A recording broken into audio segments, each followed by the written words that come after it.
Good morning, अस्सलाम वालेकुम। Rising Pakistan में आपको कहेंगे खुश आमदीद। मेरे साथ हैं मोहम्मद शुएब, मेरे साथ है सबीन फारूक। राइजिंग पाकिस्तान में आपको कहते हैं वेलकम। आज नाश्ते में क्या खाया? कव्वे।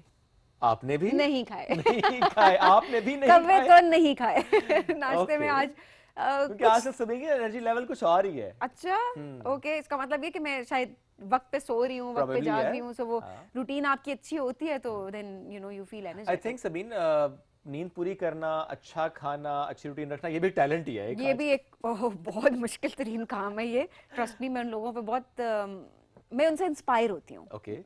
Let's put it this way कि मैं लोगों से बहुत इंस्पायर होती हूँ जो कि जिम करते हैं, जिन्होंने अपनी रूटीन सेट की हुई होती है, वॉक पे जाते हैं, दे नो इस टाइम पे वॉक करनी है, इस टाइम पे खाना खाना है, ये खाना खाना है अपने और ये नहीं खाना, किस खाने को इनकार करना है, मीठा नहीं लेना। वो एक डिसिप्लिन में अपनी ज़िंदगी गुजार रहे होते हैं और आई थिंक ये एक टैलेंट है जो कि हर किसी में नहीं होता और मेरे अंदर तो कभी नहीं हो सकता।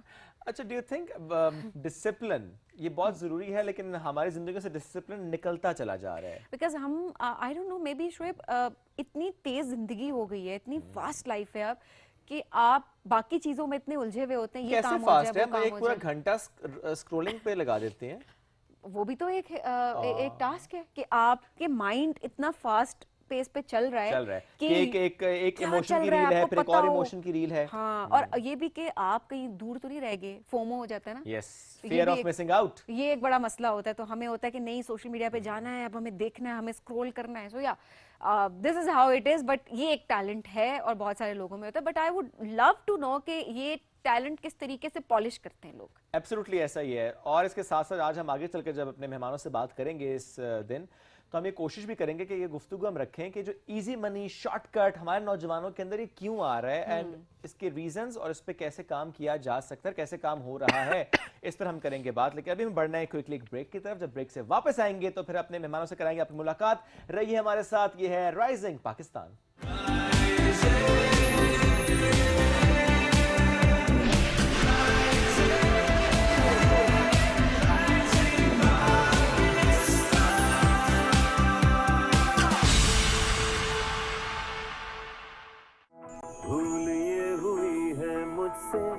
थोड़ा सा कुछ दिल में रह गया।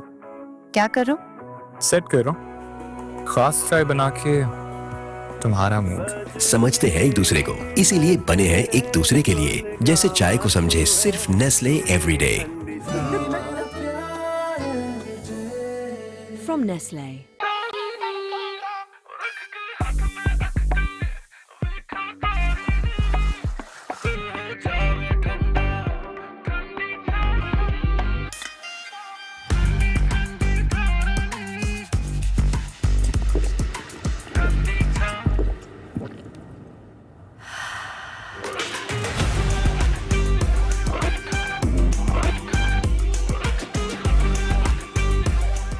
From Nestle.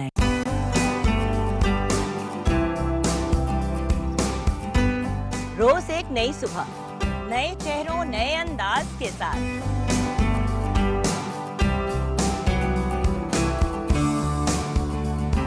आपके मनपसंद सितारे होंगे हमारे साथ।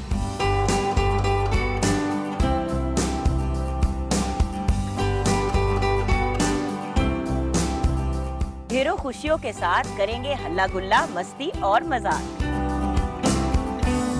मेरी होगी आपसे एक बार फिर मुलाकात, आपके मेरे पीटीवी होम पर।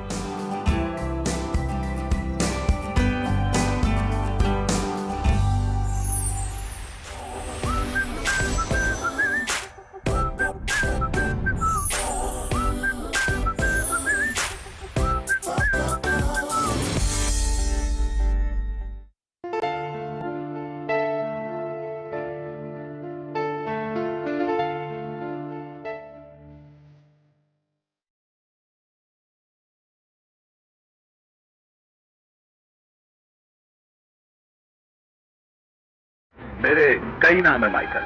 दोस्त मुझे कैप्टन शमशेर खान कहते हैं, दुश्मन मौत का फरिश्ता, और तुम जैसे मुजरिम अज़ाब इलाही के नाम से याद करते हैं।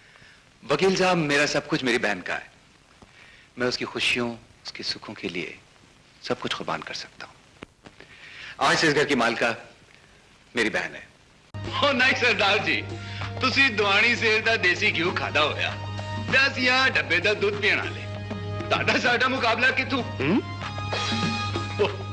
ਲੋ ਕਰ ਲੋ ਕੁੜੀਆਂ ਇਧਰ ਹੀ ਟੁਰੀਆਂ ਆਂਦੀਆਂ ਨੇ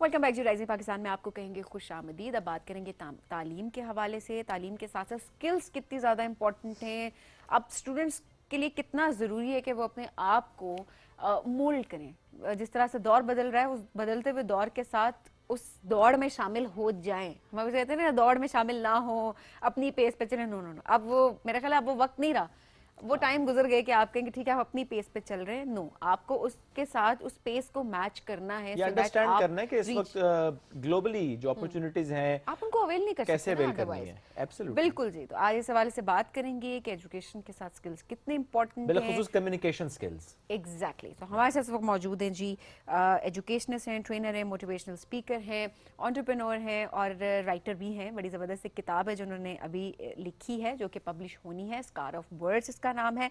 सईदा सुमेरा मसूद हमारे साथ मौजूद हैं। अस्सलाम वालेकुम, कैसी हैं आप? वालेकुम सलाम, अल्हम्दुलिल्लाह, आई एम डूइंग ग्रेट। आप लोग कैसे हैं? अल्हम्दुलिल्लाह बिल्कुल ठीक ठाक। सो ज़्यादा मज़े का काम क्या लगता है आपको? ट्रेनिंग्स कराना लगता है, एज अ मोटिवेशनल स्पीकर है, एजुकेशनिस्ट है, लिखना है। What is that one particular thing that you enjoy the most? I think जो एक चीज़ हम एजुकेशनिस्ट सबसे ज़्यादा इंजॉय करते हैं that is the empowerment. Whether it is in form कि अगर हम किसी को कुछ सिखा रहे हैं या हम स्टूडेंट्स को ट्रेन कर रहे हैं, एडल्ट्स हैं, और जो अच्छी बात हमें लगती है वो उनको एम्पावर करना होता है इन एनी वे, चाहे वो उनकी कम्युनिकेशन स्किल्स हैं, कोई मोटिवेशनल चीज़ है जो हम उनकी कैरेक्टर बिल्डिंग की तरफ काम कर सकते हैं। तो I think that is one thing जो हमें लगता है कि empowering others is quite a thing. क्या आपको लगता है कि communication skills is that one thing जिस पे हमने शायद उस तरह से ध्यान नहीं दिया? अपने बच्चों को देखें, अपने आसपास देखें, बहुत से लोग जो कि बड़े काबिल होते हैं, अपनी अपनी फील्ड में बहुत अच्छा काम कर रहे होते हैं, they super talented, but when it comes to the communication skills वहाँ पे they are lacking. It's a very well point जो आपने हाईलाइट किया। अगर हम कम्युनिकेशन की बात करते हैं तो हमें ये लगता है कि कम्युनिकेशन का मतलब सिर्फ बात करना है या मैसेज कन्वे करना है, और उसको हम रिलेट कर देते हैं कि कॉन्फिडेंस का ताल्लुक कम्युनिकेशन से है। या बच्चे जो हैं, अगर हम आजकल के बच्चों की बात करें या ग्रेजुएट्स की भी इवन बात करें, तो जब यूनिवर्सिटी से स्टूडेंट्स निकलते हैं तो उनके पास डिग्रीज तो होती हैं, लेकिन अनफॉर्चुनेटली उनका एक ये गिला होता है कि जॉब्स नहीं मिल रही। और उसमें जो एक मेजर फैक्टर होता है जो हमें लगता है कि उनकी कम्युनिकेशन इतनी स्ट्रांग नहीं होती, वो अपने आप को प्रेजेंट नहीं कर पाते। बिल्कुल। तो कम्युनिकेशन में हम सिर्फ ये नहीं कहते कि communication is just what you are speaking, it's not just verbal, बल्कि communication is about your body language as well. Because it's been said कि आप जब किसी के सामने जाते हैं और इससे पहले कि आप बोलते हैं तो इनिशियल 7 सेकेंड्स में आपका एक इंप्रेशन बिल्ड हो जाता है देखने वाले की नज़र में। ओके। तो बहुत सारे हमारे यंगस्टर्स हैं, स्टूडेंट्स हैं, इवन एडल्ट्स भी हैं जो ऑलरेडी फील्ड्स में हैं, काम कर रहे हैं, लेकिन जो एक चीज़ जिस पे वो बहुत ज़्यादा नुकसान उठाते हैं वो कम्युनिकेशन है, whether it's they verbal, interpersonal. So बहुत सारे लोगों को अवेयरनेस नहीं है कि कम्युनिकेशन में क्या क्या चीज़ें आ जाती हैं and why it is important. तो दिस इज़ वन एरिया जिस पे हम बहुत ज़्यादा बात करते हैं और आजकल की जनरेशन के लिए तो बहुत ज़्यादा इंपॉर्टेंट है, because a lot of misunderstandings they start because communication proper नहीं। हमारा मतलब ये नहीं था, हाँ, अक्सर ही होता है ना, हमारा मैंने तो मतलब ये ऐसे- नहीं था। और हम जो बात इस तरह से कम्युनिकेट कर रहे होते हैं, बॉडी लैंग्वेज डिफरेंट होती है, way of communication tone different होती है और वर्ड्स कुछ और होते हैं। तो वो आपस में उनका कोई लिंक नहीं हो रहा होता। सही। सो दैट्स हाउ वी से कि बहुत सारे जो इश्यूज हैं वो इस वजह से अराइज होते हैं कि कम्युनिकेशन प्रॉपर नहीं क्या किया जाए, कैसे कम्युनिकेशन स्किल्स को बेहतर बनाया जाए स्टूडेंट्स के पर्सपेक्टिव से? दिस इज़ वन थिंग जिस पे हमें शायद बात करने की बहुत ज़्यादा ज़रूरत है। जब हम कम्युनिकेशन स्किल्स की बात करते हैं तो उसमें जो एक सबसे इम्पॉर्टेंट फैक्टर आता है वो एक सॉफ्ट स्किल्स है। और बहुत सारे लोग हैं जिनको इस चीज़ की भी अवेयरनेस नहीं है कि सॉफ्ट स्किल्स होते क्या हैं। तो सॉफ्ट स्किल्स का जो एक एरिया है वो कम्युनिकेशन है, जिसमें आपकी लैंग्वेज कम्युनिकेशन आ जाती है। और बीइंग ESL ट्रेनर हम जो है वो इंग्लिश लैंग्वेज को थोड़ा सा प्रमोट करते हैं, बिकॉज हमारी कंट्री में अगर हमारी फर्स्ट लैंग्वेज उर्दू है तो second language is definitely English. आपका जितना भी ऑफिशियल लैंग्वेज है वो इंग्लिश है। और अगर हम कम्युनिकेशन की बात करते हैं, सॉफ्ट स्किल्स की बात करते हैं, तो it's not just about the communication. अब जैसे हमारे स्टूडेंट्स में या हमारे यंगस्टर्स में प्रॉब्लम सॉल्विंग स्किल्स नहीं है। कम्युनिकेशन तो हो गई, but what if there is a conflict that arise there, so they don't know कि हमने उस कॉन्फ्लिक्ट को रिजॉल्व किस तरह से करना। Okay. And then one more skill that they lack is the critical thinking. So communication में ये जो सॉफ्ट स्किल्स है, आई थिंक ये इन सारे एरियाज को कवर करते हैं, that how we can empower students with their language, with their critical thinking, with their problem solving skills.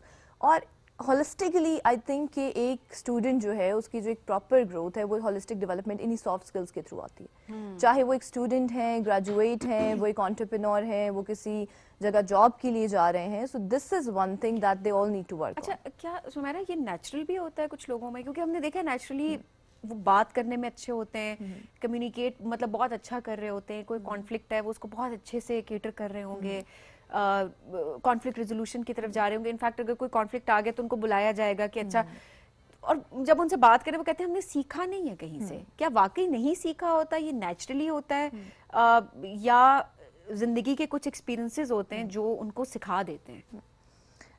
ये जो आपने टॉपिक हाईलाइट किया, मुझे लगता है कि इट्स क्वाइट डिबेटेबल, लेकिन अगर हम उसको to cut it very short, इन सब स्किल्स को हम कहते हैं लीडरशिप स्किल्स। जैसे आप बात कर रहे हैं कि अगर कोई इनिशिएटिव लेता है, कोई प्रॉब्लम है, तो हम किसी एक बंदे को बुलाते हैं और वी कंसिडर कि ये शायद बहुत समझदार हैं या ये हमें डिसीजन दे सकता है, तो इनको हम कहते हैं कि दीज आर लीडरशिप स्किल्स। कि एक इंसान जो है वो लेवल हेडेड है, फर्म माइंड है, वो अपने डिसीजंस को इंडिपेंडेंटली केटर कर सकते हैं, वो दूसरों को मशवरे दे सकते हैं, they know about their right and wrong. और अगर हम लीडरशिप की बात करते हैं, तो जैसे आपने कहा कि क्या with the passage of time ये बिल्ट होते हैं या बाय बर्थ होता है, तो लीडरशिप में एक ये हमारा पैराडाइम होता है कि जो इंटेलिजेंस है या जीनियस है वो बाय बर्थ है। That is a very wrong perception. Okay. और यही एक परसेप्शन हम बचपन से अपने बच्चों को दे रहे होते हैं कि ये बच्चा लायक है, ये बच्चा ना लायक है, जबकि अल्लाह ताला ने किसी को भी लायक या नालायक नहीं पैदा किया। It just like how they polish their skills, and definitely it is part of their upbringing, whether it's at the part of their environment, आपके पेरेंट्स हैं या आपके टीचर्स हैं। अगर एक आप बच्चे को कह देते हैं कि आप नालायक हैं, तो उसका माइंड प्रोसेस भी उसी तरह से करता है और वो अपने आप को ही डिग्रेड कर रहा होता है। तुम नहीं कर सकते, तुमसे नहीं होगा, तुमने कभी भी नहीं किया, तुम ऐसे करते, तुम वैसे करते, वो जुमले जो कि बच्चों की पर्सनालिटी के अंदर आ जाते हैं। एग्जैक्टली। और अगर आप देखें, अगर आप ऐसे बच्चे को कहीं कहेंगे कि आप सामने आके बात कर लें, तो वो नहीं करेगा, वो कॉन्फिडेंट ही नहीं होगा। सो दिस इज समथिंग, और जिस बुक का मैंने जिक्र किया उसमें इसी चीज पे मैंने बात भी की है कि right from childhood to adulthood किस तरह से हमारे वर्ड्स, हमारा एनवायरनमेंट हमें ट्रांसफॉर्म करता है। थोड़ा सा गाइड भी करें, स्पेशली छोटे बच्चों से स्टार्ट कर लेते हैं। जो जुमले आपने भी कहा ये बड़ा, क्योंकि हम कॉमनली यूज कर रहे हैं अपने आसपास। एक सब्जेक्ट में अगर बच्चे के मार्क्स कम आ गए, या अगर उसका 1% ही कम आ गया, 99% भी आ गए, तो उस पर भी हम कहते हैं तो ये तुमने क्यों नहीं किया।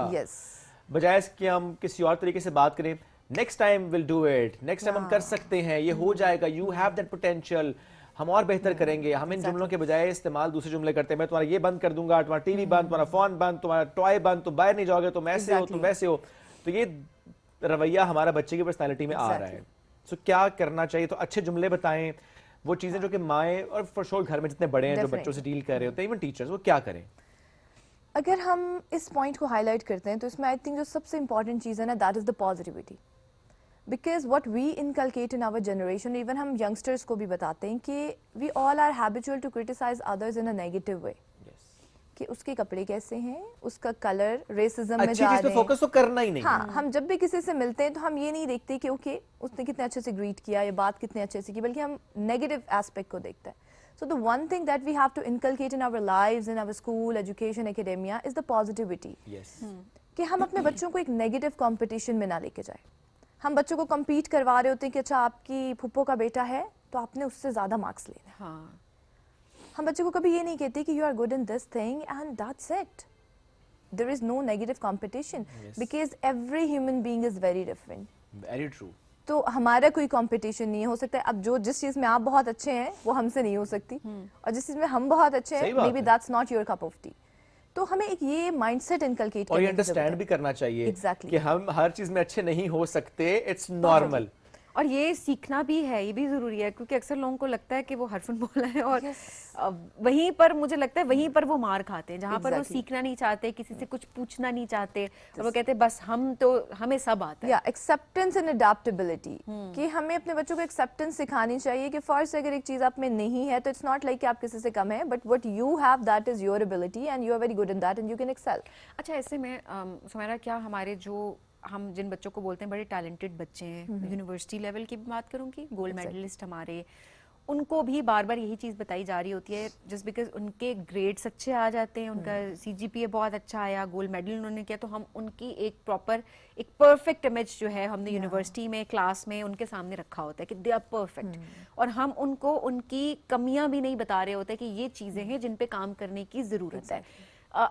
अनफॉर्चुनेटली हमारा एजुकेशन सिस्टम अब भी ऐसा है जिसको बेहतरी की ज़ाहिर है, जिसमें गुंजाइश है काफ़ी ज़्यादा। अब वही बच्चे जब जाते हैं जॉब मार्केट में, उनकी स्किल्स डेवलप नहीं हुई होती है, वो फेलियर्स का सामना करते हैं, उनको अपनी कमियां नज़र आती हैं। वहाँ पर हमने उन जितने भी स्टूडेंट्स हैं, हमने उन लोगों को डिप्रेशन में जाते हुए देखा है, बिकॉज उनको कभी बताया ही नहीं गया कि आप में ये कमी है, आप परफेक्ट नहीं हो सकते, आपको इन चीज़ों पर काम करने की ज़रूरत है। इस तरह के कितने केसेस आप देखते हैं? अगर आए दिन हम बात करें, न्यूज़ में भी हम देख रहे होते हैं, इसको हम कहते हैं कि रियल लाइफ स्किल्स, कि जो जब हम भी थे यूनिवर्सिटीज़ में और हमें ये लगता था कि ओके अब हम मास्टर्स कर लेंगे, हम ग्रेजुएट हो जाएंगे तो हमारे लिए जॉब्स ही जॉब्स हैं, जब हम जाएंगे तो हम इतना अर्न करेंगे। एंड अनफॉर्चुनेटली जब हम जाते हैं और फर्स्ट इंटरव्यू हम क्लियर नहीं कर पाते, तो वहाँ से एक एंग्जाइटी और डिप्रेशन की स्टेज स्टार्ट होती है, रिजेक्शन। और हमारा एजुकेशन सिस्टम, मैं उसको ब्लेम नहीं करूँगी, बट समहाउ हमारी कुछ प्रैक्टिसेस इस तरह की हैं, टीचर्स जो हैं वो उस तरह से ट्रेंड नहीं हैं, मतलब अगर वो सब्जेक्ट नॉलेज तो पढ़ा रहे हैं लेकिन वो रियल लाइफ के लिए स्टूडेंट को प्रिपेयर नहीं प्रिपेयर करते। तो the real purpose of education is the holistic development of a child, कि आपने उसको एजुकेशन के साथ साथ रियल वर्ल्ड नॉलेज भी दिया, जिंदगी कैसे गुजारनी है, चैलेंजेस का मुकाबला कैसे करना है, कम्युनिकेशन किस तरह से होनी चाहिए, आपने अपने जो सेटबैक्स हैं उनको किस तरह से लेना है, चैलेंजेस को डील कैसे करना है, जिंदगी में कोई डाउन्स आ जाए तो उसमें कैसे रिस्पॉन्ड करना है। It's okay to fail, I mean ये हम नहीं सिखा रहे होते, हमें होता है कि फिर reactive, how to be proactive and reactive, इसका जो एक कॉम्बिनेशन है, हम अनफॉर्चुनेटली बच्चों को वो नहीं सिखाते कि आपने एक सिचुएशन हो गई है, एक प्रॉब्लम, जैसे आपने कहा कि फर्स्ट से रिजेक्शन फेस करना, इंटरव्यू क्लियर नहीं हो रहा और उस बच्चे के घर पे उसको पैसे भी कमाने हैं, उसको फैमिली को भी सपोर्ट करना है, उसने डिग्री भी ले ली है इतने साल लगा के, बट अनफॉर्चुनेटली वो जॉब नहीं मिल रही। तो फिर हम कहाँ जाएं? और फिर बच्चों का ये माइंडसेट होता है कि पाकिस्तान में जॉब्स नहीं है, पाकिस्तान में कोई इंडस्ट्रीज नहीं है, सो ये वही पाकिस्तान है जो इंटरनेशनली भी ग्रो कर रहा है, एक्नॉलेज्ड भी है। प्रॉब्लम कहाँ है? प्रॉब्लम हमारे स्किल बेस्ड लर्निंग में, कि हमारे बच्चों के पास स्किल्स नहीं है, उनको ये नहीं पता कि what is the right way to speak, what to speak, how to speak and when to speak, and when to say no, या व्हेन टू से नो। और मुझे तो लगता है कि जो नो का एलिमेंट है वो शायद लाइफ में होना नहीं चाहिए, because we should be ready to learn each and everything. So हमारे स्टूडेंट्स में या यंगस्टर्स में ये चीज़ भी है कि हमें तो सब आता है।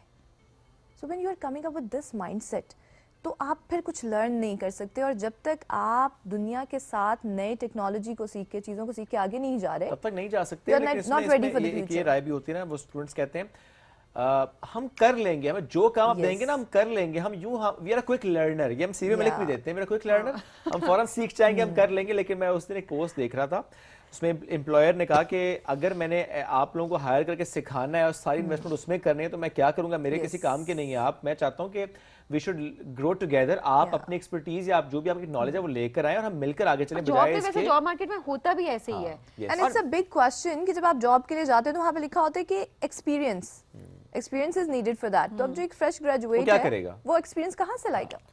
सो नॉलेज जरूर लेकर आएगा, लेकिन हाँ विद दैट एम्प्लॉयर की उसकी जिम्मेदारी पे कि मिलकर आगे बढ़ना है आपने। इस पे इंटर्नशिप्स भी तो होती है ना। अब हमारे जो यंगस्टर्स हैं उनका एक मसला ये भी है कि वो डायरेक्ट जॉब करना चाह रहे होते हैं, शॉर्टकट्स। एग्जैक्टली, तो ऑब्वियसली अगर कोई बिजनेस रन कर रहा है अपना, मैं let's be practical, business run कर रहा है तो उसने पैसा कमाना है क्योंकि उसका सिस्टम उस पे चल रहा है। अगर किसी को वो पे कर रहा है, जॉब पे रख रहा है, तो उसका काम नहीं है कि वो उसको बेसिक चीजें सिखाए। एग्जैक्टली टाइम टू टाइम वो सीख जाता है एम्प्लॉय, लेकिन द पॉइंट इज आपने अपनी एक्सपर्टीज लेकर आनी है। जब भी आप लिखते हैं आप अपनी एक्सपर्टीज लेकर आते हैं किसी इदारे में, वो कोई ट्रेनिंग सेंटर नहीं है। इट्स बेटर कि आप ट्रेनिंग्स लें। ऑल्सो देन सैलरीज, कि अब अगर फर्स्ट से कुछ लोग कहते हैं कि जी सैलरी बहुत कम है, तो एक एक्सपीरियंस्ड पर्सन की सैलरी में और एक फ्रेश की सैलरी में बहुत फर्क होगा। बस आपने कंसिस्टेंट रहना होता है, एक पॉजिटिव अप्रोच के साथ कि मैं सीखूं, अपना इन्वेस्ट करें। और अगर आपको लगता है उस पर्टिकुलर जॉब के लिए आगे बढ़ने के लिए आपको और स्किल चाहिए, तो there is no shame in having that skill. आप साथ साथ स्किल हासिल करते हैं, आगे बढ़ते हैं। आप अगर आप ये सोचे कि नहीं नहीं मैं क्यों अब हासिल करूं, मैं तो पढ़ के आ गया हूं, मैं तो फलानी यूनिवर्सिटी डिग्री लेकर आया, तो मुझे तो जरूरत ही अब कोई नहीं रहेगी, तो ये तो एटीट्यूड नहीं चलेगा। थैंक यू वेरी मच, साथ मौजूद थी। It's great having you. आप गुफ्तगू कर रही थी, हमें बढ़ना एक ब्रेक की तरफ। ब्रेक से वापस आएंगे, रहिए साथ। ये है राइजिंग पाकिस्तान।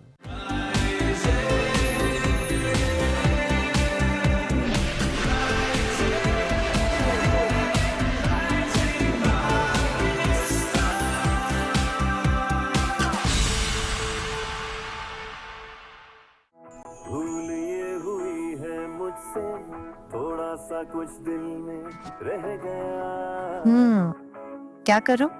सेट करो खास चाय बना के तुम्हारा मूड। समझते हैं एक दूसरे को, इसीलिए बने हैं एक दूसरे के लिए। जैसे चाय को समझे सिर्फ नेस्ले एवरीडे। From Nestle.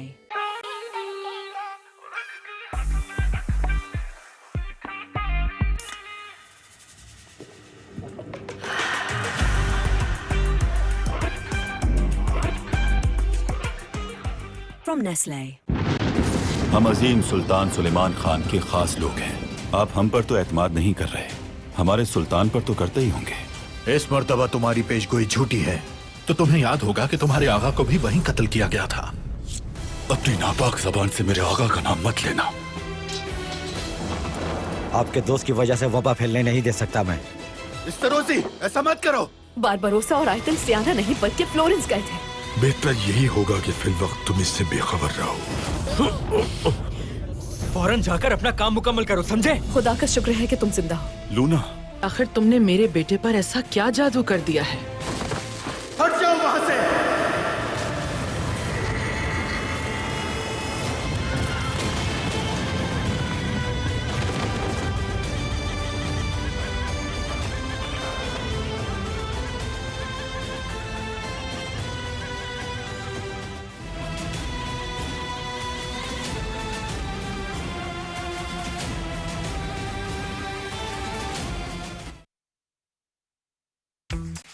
रोशनियों से जगमगाते इस स्टेज पर अब आवाजें नहीं कहानियां गूंजेंगी।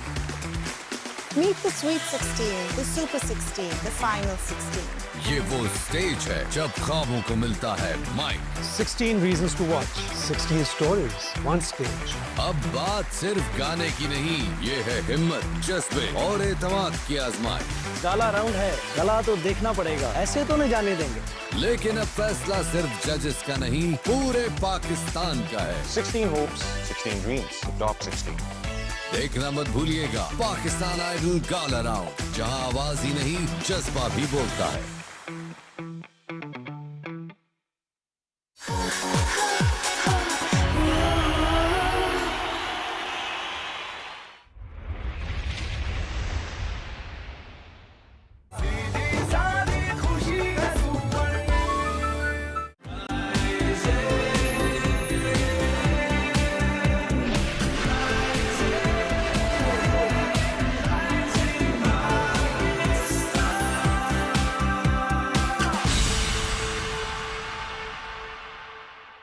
Welcome back. राइजिंग पाकिस्तान में एक बार फिर कहते हैं खुश आमदीद। नौजवानों की बात हम ज़्यादा कर रहे होते हैं क्योंकि हम खुद भी नौजवान हैं और हम ऐसा महसूस भी करना चाहते हैं, प्रेजेंट भी ऐसा ही करना तो चाहते हम हैं है ना, इसमें क्या शक है? अच्छा सभी नौजवान की डेफिनेशन क्या है? यंगस्टर्स। यंगस्टर्स, एडी तो अंग्रेज तो रहने दे। डेफिनेशन यही है ना, यंगस्टर्स में फिर एज ब्रैकेट है, ऑब्वियसली उसको डिफाइन अगर किया जाए, बट ना करना मैं नहीं करना चाहती, मैं करना ही नहीं चाहती, क्योंकि फिर मैं आपका मतलब आप मेरी कैटेगरी से बहुत दूर हो जाएंगी ना। ये कहना चाहती थी, बहुत आगे निकल जाओगी। नहीं। हालांकि सुबह मुझे बता रही थी, कहती है मुझे अपना आप लगता है कि मैं बहुत ओल्ड स्कूल या ओल्ड होती। मैंने कहा हाँ तुम डायनासोर के साथ क्यों, कहते नहीं डायनासोर से भी पहले की हो। नहीं, age is just a number for me, age is just a number. कल आपने वैसे एक पोस्ट लगाई थी और वो that makes sense, I mean जिंदगी गुजर जाती है और age is not just a number, it's filled with experiences और उसका कोई नेमल बदल नहीं होता। बट चलें जी मौजू पे आते हैं। मौजू है पाकिस्तान के नौजवान। तो पाकिस्तान के नौजवान, उसमें एक बेशतर जो हिस्सा हमें नजर ये आता है कंप्लेन करता हुआ, बेशतर हिस्सा हमें नजर आता है जो चाहता है इजी मनी हो, डिग्री की, फौरन से अच्छी जॉब चाहिए, शॉर्टकट्स चाहिए, पैसा कमाना है, एंड इसमें भी फोकस इजी मनी पे है। व्हाई? इस पे मैं एक बात जरूर करूंगा, बल्कि सबीना आपकी राय भी लेता हूं इस पे, और हम आगे चल के मेहमान से भी इस पे बात करेंगे। सोशल मीडिया प्लेटफॉर्म जिस पे हमेशा हम बात करते हैं कि प्लेटफॉर्म गलत नहीं होता, how you are using it that defines the platform, that defines it कि आप उसे किस तरह से इस्तेमाल करें, अच्छे या बुरे अंदाज से। जैसे कि आजकल हम देखते हैं कि बहुत से टिकटॉक पे जो कंटेंट क्रिएट करते हैं वो कहते हैं जी कि हम तो बस यूं टिकटॉक लाइव करते हैं और हम इतने लाख कमा लेते हैं।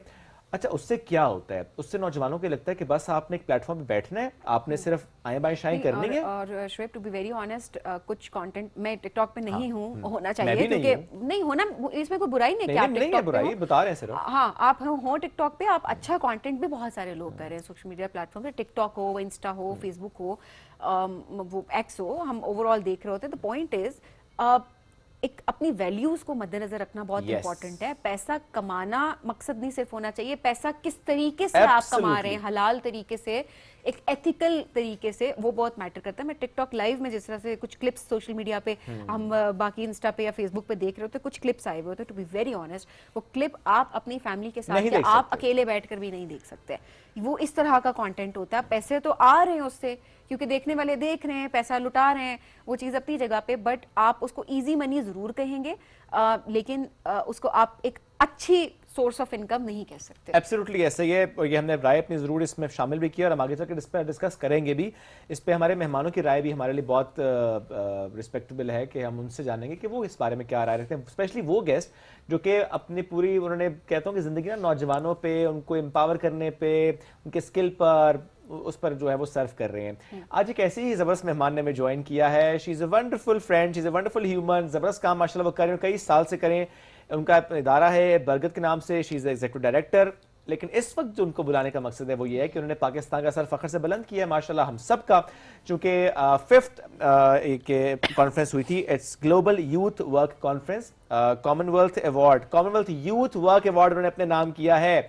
सो मुबारकबाद की मुस्तहिक भी हैं। इसके साथ साथ वो Commonwealth youth workers association Asia की एग्जीक्यूटिव डायरेक्टर भी हैं, सो एग्जीक्यूटिव मेंबर है, सॉरी। तो उनको आज हम वेलकम करते हैं। सबीहा शाहीन साहब ने हमें ज्वाइन किया है, उनको करते हैं वेलकम। अस्सलाम वालेकुम जी, कैसी हैं आप? वालेकुम अस्सलाम, thank you so much Shoaib. आपका शुक्रिया, हमारी तो उम्मीद आप बहुत लंबी हो गई, गुफ्तगू ऐसी चल पड़ी थी सर। तो पहले मुबारकबाद आपको इस अवार्ड की। थोड़ा सा बताएं, जिस कॉमनवेल्थ यूथ वर्क अवार्ड, क्या सिग्निफिकेंस है इसकी, क्या क्राइटेरिया होता है इसका? जी बहुत शुक्रिया। मैं ना आज थोड़ा सा भी, आप यूथ के हवाले से बात कर रहे थे, तो मैं यूथ और यूथ वर्कर के दरमियान एक फ़र्क ज़रूर बताना चाहूँगी, क्योंकि देखिए मैं अब यूथ नहीं हूँ, मैं तो 50 क्रॉस कर चुकी हूँ। जी बिल्कुल, मैं तो 50 क्रॉस कर चुकी हूँ। ये पहली खातून हमारे शो पे आई जिन्होंने बता दिया 50 क्रॉस कर लिया है। एग्जैक्ट नहीं बताई थे। नहीं, मैं बता देती हूँ, मैं 55 की हूँ। You don't look like 55। क्या खाती हैं?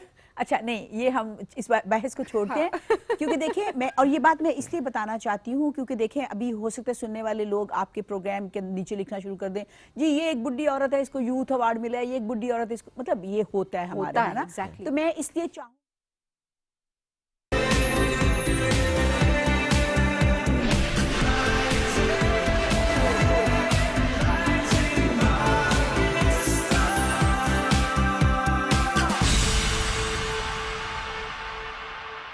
सबसे पहली टिप तो ये है कि आप मत सोचें कि इनको कुछ नहीं पता।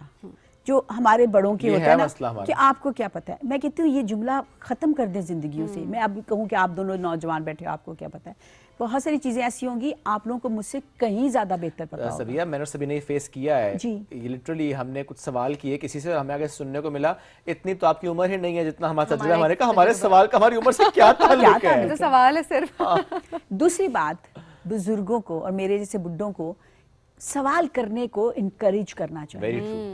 हम क्या करते हैं, हम सवाल को बुरा मनाते हैं, हम सवाल को चैलेंज समझते हैं और हमें लगता है हमारे ऊपर अटैक हो गया है। अच्छा मैं तो बहुत ऑनेस्टली, मुझे अगर कोई सवाल पूछे और मुझे ना पता हो तो मैं कहती हूँ मुझे नहीं पता, बात खत्म है भाई, मैं कोई गूगल तो नहीं हूँ ना, चैट जीपीटी तो नहीं हूँ ना, मुझे हर चीज़ का पता होगा। बहुत सी चीज़ों का मुझे नहीं, मैं कहती मुझे नहीं पता, अगर आपको पता है तो मुझे बता दे। ये हम जब ईगो ले आते हैं ना बड़े कि अच्छा मेरी उम्र है, मेरा तजुर्बा है, मेरे पास नॉलेज है, और पहली बात तो ये है कि हर चीज़ का हर किसी को नहीं पता नहीं हो सकता। देखिए ये मैं यूथ के ऊपर अब 28 साल काम करने के बाद अब मैं समझती हूँ कि हाँ यूथ के ऊपर मैं थोड़ी बहुत मैं एक्सपर्ट हूँ, मैं बता सकती हूँ, बात कर सकती हूँ। लेकिन अगर अभी आप मुझे ट्रांसजेंडर पर्सन की बात करेंगे तो मुझे नहीं पता, अभी आप मुझसे कुछ और बात करेंगे तो क्लाइमेट पे बात करेंगे तो मुझे नहीं पता। हाँ यूथ के ऊपर, और जो आपने बड़ी अहम बात की, मैं इसके ऊपर बहुत बात करती हूँ, ये जो जनरेशनल गैप है। मुझे दूसरी टिप, एक टिप तो ये जो मैंने कहा था कि हमें ये नहीं सोचना चाहिए कि इनको नहीं पता। दूसरी बात, हमें ये बात माननी चाहिए कि ये बच्चे जो हैं ये टेक्नोलॉजी के बच्चे हैं और मैंने टेक्नोलॉजी सीखी है। और मैं ये भी बताती चलूँ, मुझे बताते हुए फ़ख्र होता है कि मेरी एज की सारी औरतें टेक्नोलॉजी पे इस तरह से नहीं हैं जैसे मैं हूँ, क्योंकि मैं पिछले 10-15 सालों से एफर्ट कर रही हूँ हर चीज़ सीखने की। मैं इंस्टा की हर चीज़ सीखती हूँ, मैं एक्स की, मैं यूट्यूब की, तो मैं हर वक्त सीखती रहती हूँ, तो मुझे इसलिए पता है। लेकिन आज भी मैंने किसी सेटिंग में जाना हो तो मैं 8 साल के बच्चे को जाके पूछती हूँ, मेरा नेफ्यू है तो मैं उससे पूछती हूँ अच्छा मेहमान बताना ये मैंने कुछ सेटिंग चेंज करनी कैसे करूँ, तो ये इनको मानना चाहिए। तीसरी बात ये है कि इस चीज़ को नेगेटिव नहीं लेना चाहिए कि बच्चे आजकल जो हैं वो उनके पास इंफॉर्मेशन बहुत है। हाँ मैं ये बात ज़रूर कहूँगी, जो जिम्मेदारी डालूंगी कि हमें इंफॉर्मेशन के अंदर भी थोड़ा सा मुख्तात रहने की ज़रूरत है। इंफॉर्मेशन की भरमार है, उसमें हमें जो है ना फेक इंफॉर्मेशन या मतलब इस तरह की इंफॉर्मेशन का भी ख्याल रखना चाहिए, वो भी एक ज़रूरी है। लेकिन अगर उनको पता है ज़्यादा, अब देखिए ये तीसरी चीज़ जो अब आ गई है जो अब और बुरी लगनी है एम्प्लॉयर्स को और बाकी लोगों को, चैट जीपीटी, AI, बिल्कुल।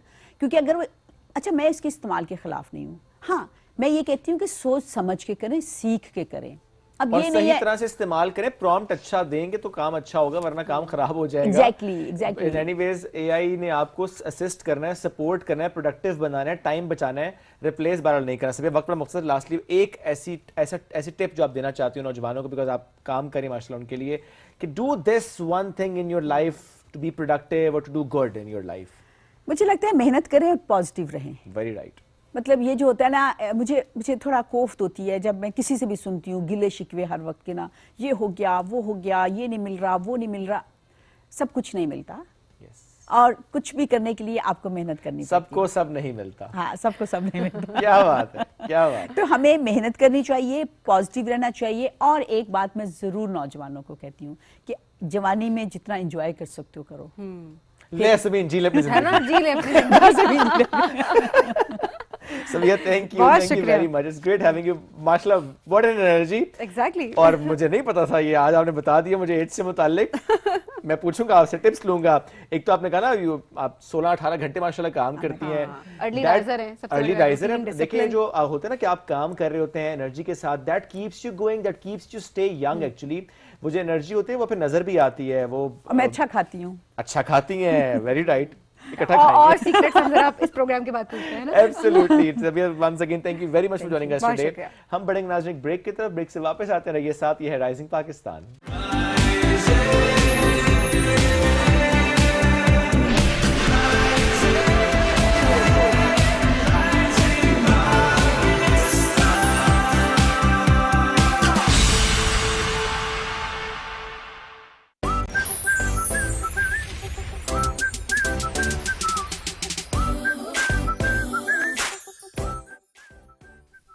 सुबह 8 बजे से 9 बजे तक की नशरियात के लिए हमारे साथ ताउन किया है Kurkure, Nestle Pakistan limited.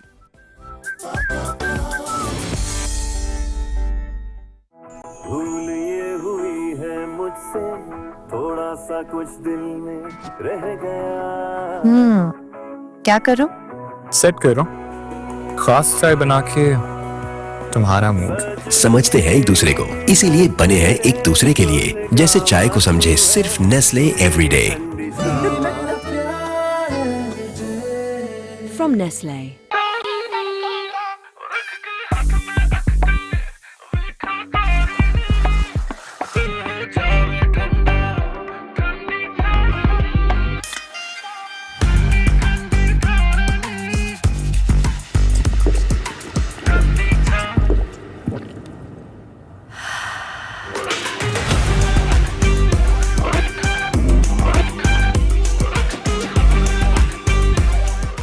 from Nestle.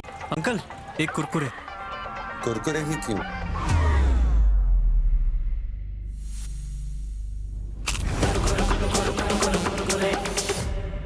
ऐਵੇਂ तो नहीं ना फिर। Crazy for Kurkure. दीवार के पार क्या है, नकाब के पार क्या है, इस बहस में मत उलझो। सिर्फ ये जान लो कि समझ की तह तक पहुंचने के लिए सोच की सीढ़ी दरकार होती है। एक जरा सोचने दो। कहीं भी रोशनी देखो, इसे आगही मत समझो। 4 लफ्ज पढ़ लो तो खुद को अरस्तू और नीचे मत समझो। मफहूम की वुसअत में दलील को भटकने दो। अपनी बेयकीनी को एक जरा सोचने दो। पीटीवी होम पर।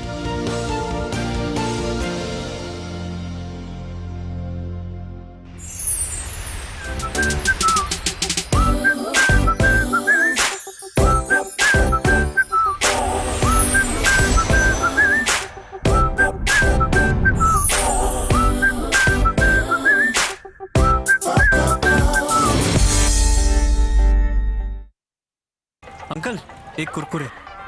कुरकुरे ही क्यों?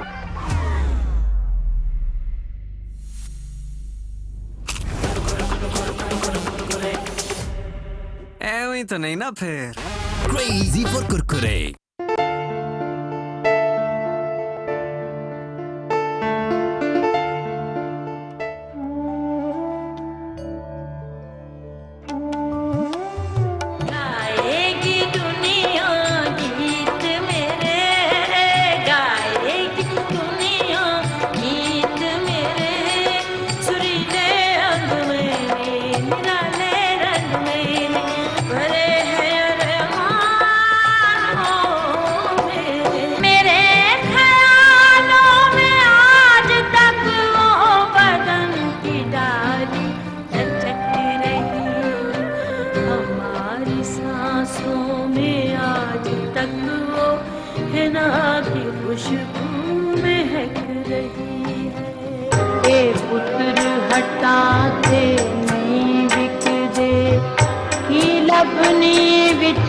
बाजार पुड़े देन मेरे दादा जी, देन मेरे दादा जी, नाए में टकरा मार पुड़े पुत्र हटाते नहीं बिकते।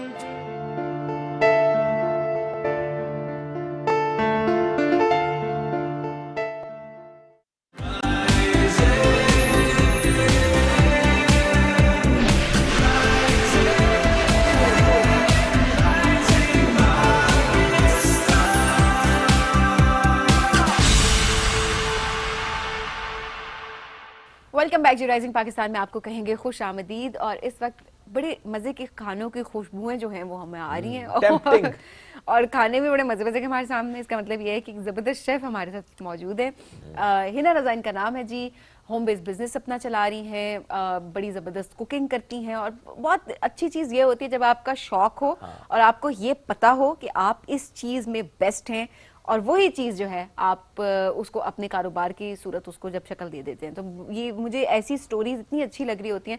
ख़वातीन वैसे भी तो घर में खाने पका रही होती हैं, खाने पका रही होती हैं, उनका इतना टैलेंट होता है। और मैं ये तो कहती हूँ तकरीबन कुछ टाइम गुजर जाता है शादी करना तो सारी ख़वातीन को खाने पकाने आ ही जाते हैं, लेकिन जायका जो है ना, कुछ को नहीं भी आते, exceptions are always there, but mostly को आ जाते हैं।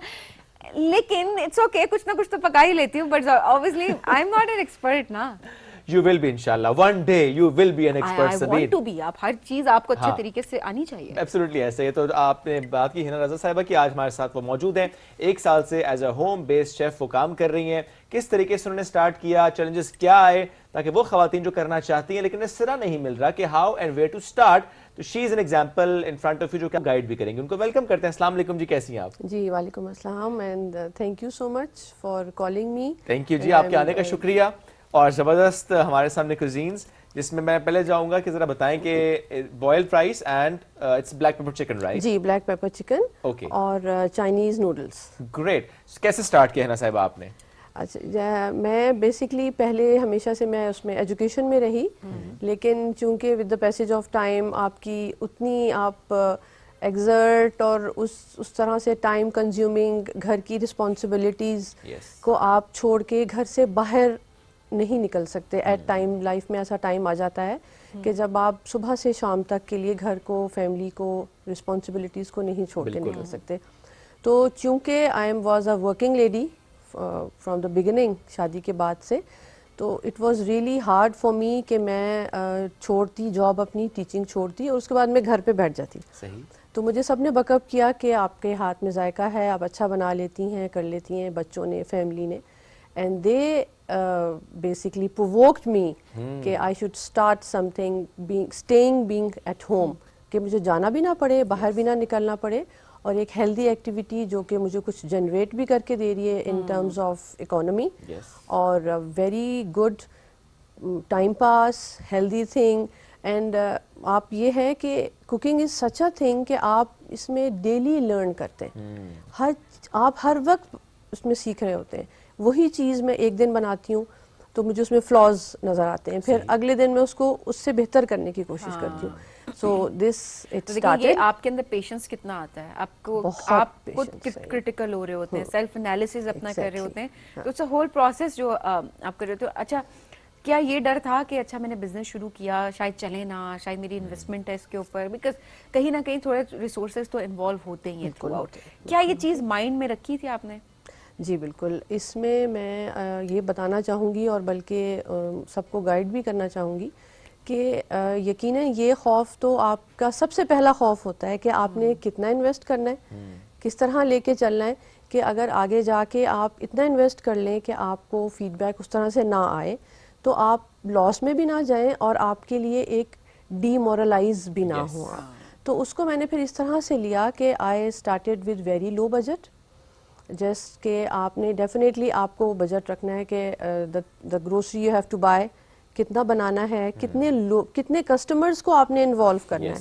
आप एकदम से ओपन मार्केट में नहीं चले जाते, क्योंकि आपने ये देखना है कि आपकी कैपेसिटी कितनी है, बिल्कुल आपके पास रिसोर्सेज कितने हैं, आप उतनी एडवर्टीजमेंट करें जितना आप उसको हैंडल कर सकते हैं। It is a very very easy thing कि आप एकदम से ओपन मार्केट में चले जाएं, but then how to handle it, वो बहुत फिर मुश्किल हो जाता है। क्योंकि देखिए आप घर में जब कर रहे होते हैं तो आपके पास वही एक लिमिटेड सा किचन की स्पेस है, आपने उसमें घर के मैनेज भी करना है और आपने इसको भी देखना है।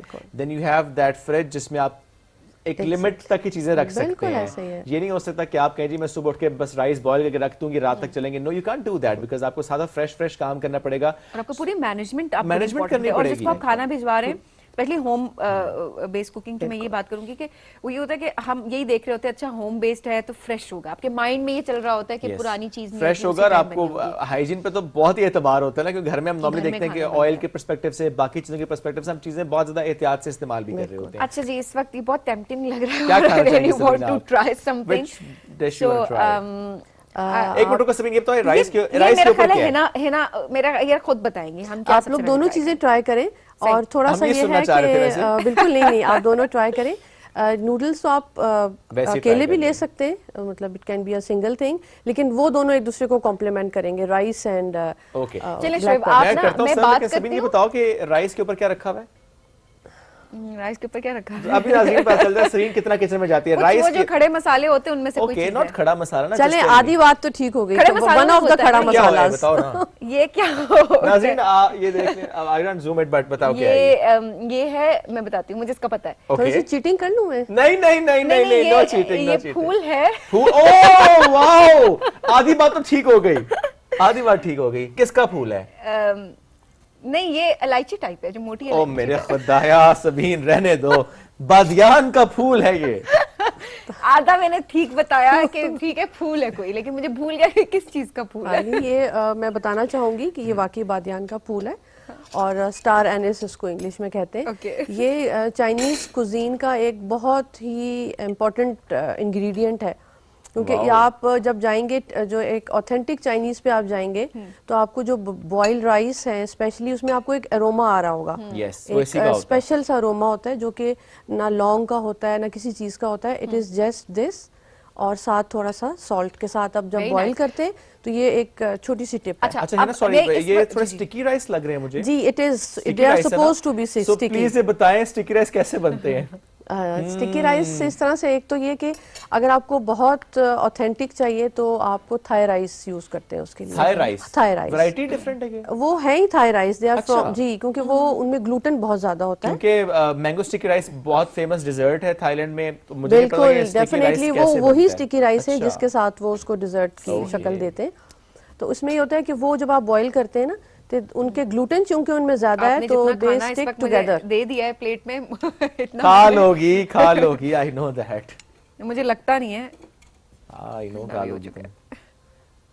ओके है ना सब आप चले मैं ट्राई करती हूं। अच्छा ये होता है घर में बना के एक स्पेसिफिक डिश आप को लगता है कि बस अब ये नहीं खानी, बिकॉज जो जिन घरों में होम बेस्ड शेफ में हम ये देखते हैं कि अगर आप एक स्पेसिफिक डिश के साथ चल रहे हैं, लेट्स अज्यूम आपने सिंगापुरियन राइस के साथ स्टार्ट किया तो फिर आप कहते हैं ये नहीं खाना मुझे कुछ और खाना है, तो आपके साथ होता है ऐसे?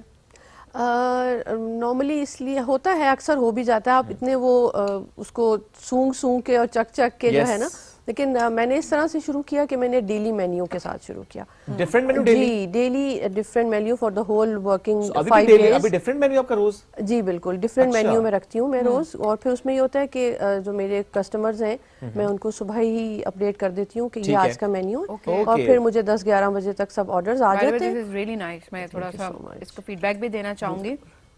लोगों को थोड़ा सा स्पाइसी पसंद है कि थोड़ा स्पाइसी खाना होना चाहिए, जो कि हम अक्सर चिली ड्राई जब भी ऑर्डर करते हैं, beef chilli dry, fish chilli dry या चिकन चिली ड्राई, तो उसमें बड़ा मजे का एक आ रहा होता है।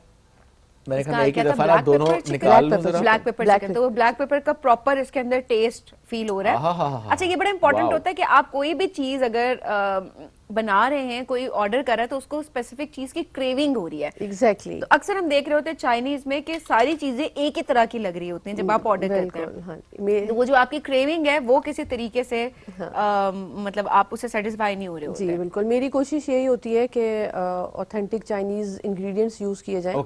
तो इसमें 2-4 हैं चीजें जो कि मैं बताऊंगी, खास है जो कि आप नहीं बताएंगी। नहीं डेफिनेटली मैं बताऊंगी क्योंकि वो मतलब जो पकाना जानते हैं उनके लिए कतन वो नहीं है। ओके वो क्या है वो चाइनीज इंग्रेडिएंट्स कौन से? Is it Chinese salt as well? नहीं Chinese salt is really dangerous. मैं I was about to say this, इसलिए मैंने पूछा भी आपसे। नेवर यस वो अच्छा नहीं है सेहत के लिए। जी सबसे पहले मैं ये बताना चाहूंगी कि मैं इस खाने को बिल्कुल उस तरह बनाती हूँ जिस तरह मैं अपने बच्चों के लिए बनाती हूँ, क्योंकि सारे जो मेरे 90% जो मेरे कस्टमर्स हैं वो सारे बच्चे हैं जो ऑफिसेज में हैं और उनको डेफिनेटली वो घरों से दूर हैं, तो उनको वो खाना चाहिए होता है जिसमें उनको अपनी माँ के हाथ का जायका आए। एंड आई मीन इट कि मैं इसमें वही इंग्रेडिएंट्स यूज करती हूँ कि जो मैं अपने बच्चों के लिए डेली बेसिस बहुत जबरदस्त ऑफिस होते हैं तो ऑफिस टू गुड आपको भी अच्छा इसमें बहुत जबरदस्त। और ब्लैक पेपर का इतना मजे का टेस्ट आ रहा है ना, जस्ट लव इट। मैं ये कह रही हूँ कि कोई भी चीज आप ऑर्डर करते हैं आपको क्रेविंग हो रही होती है ना, ब्लैक पेपर है या चिली है तो उसकी प्रॉपर एक टेस्ट होना चाहिए, तो वो प्रॉपर टेस्ट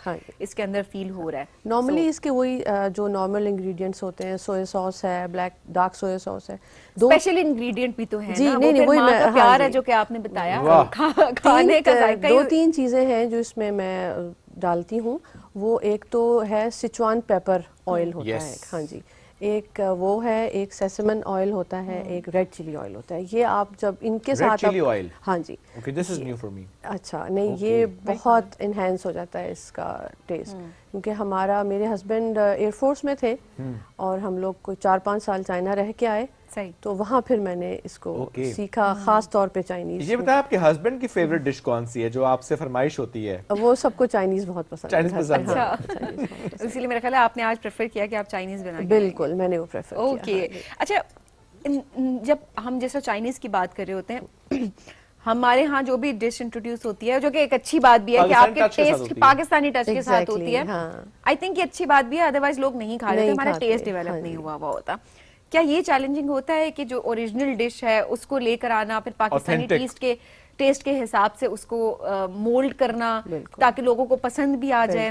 ये is it challenging for a chef? It is क्योंकि मुझे ये देखना है कि मैं किन लोगों को भेज रही हूँ और डेफिनेटली मैं उनसे पूछती भी हूँ फिर कि आज का आपको कैसा लगा और इसमें आप क्या समझते हैं कि क्या बेहतरी आ सकती है। कुछ ऐसे कस्टमर्स होते हैं जो कहते हैं आपने ना इसमें ये चीज ज्यादा डाल दी थी और ये चीज नहीं डाली थी, आपको ये करना चाहिए था। बिल्कुल कहते हैं और मैं उनसे पूछती हूँ, मैं चाहती हूँ मुझे बताएं।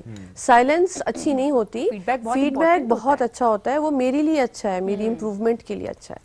तो अभी जो मैं इस वक्त भी बना के लाई हूँ इसको मैं और सॉलिड कर सकती थी अपने घर के लिए, बिकॉज वो बच्चे और हम सब ट्यून्ड हैं जो ओरिजिनल चाइनीज टेस्ट है उसके लिए। बिकॉज़ आप लोग तो रह के आए हैं, हाँ तो आप लोगों के टेस्ट डेवलप हुआ है, आपको पता भी है। तो घर में मेरा ख्याल है जो आप बनाते होंगे वो तो प्रॉपर ओरिजिनल जो चाइनीज है वो बनता होगा। लेकिन जो आप बनाती हैं किसी के लिए उसमें आप ट्राई करते हैं कि स्पेसिफिक एक टेस्ट डेवलप करके उसको मेंटेन रखें, बिकॉज होता है ना कि हम घर में भी जब फॉर एग्जांपल हम 6 दफा बिरयानी बनाएंगे 6 दफा डिफरेंट टेस्ट आएगा थोड़ा बहुत, लेकिन जब आप किसी के लिए बना रहे हैं जैसे एज अ होम शेफ तो आपकी कोशिश होती है कि नहीं स्पेसिफिक उतनी ही क्वांटिटी वही स्पेसिफिक इंग्रेडिएंट ताकि सेम टेस्ट है, बिकॉज जिसने ऑर्डर किया से पसंद आया वो तभी ऑर्डर करेगा दोबारा तो सेम टेस्ट मिलेगा, बिल्कुल रिटेन रहेगा बिल्कुल कस्टमर रिटेन तभी तो रहेगा। मैं थोड़ा सा फ्यूजन करती हूँ, वो जरूर डालती हूँ चीजें जिससे उनको मार्केट से एक अलग टेस्ट आए, ओके तभी वो ठहरेंगे मेरे साथ। अदरवाइज वही चीजें अगर वही टेस्ट जो बाहर मिल रहा है वो मिलेगा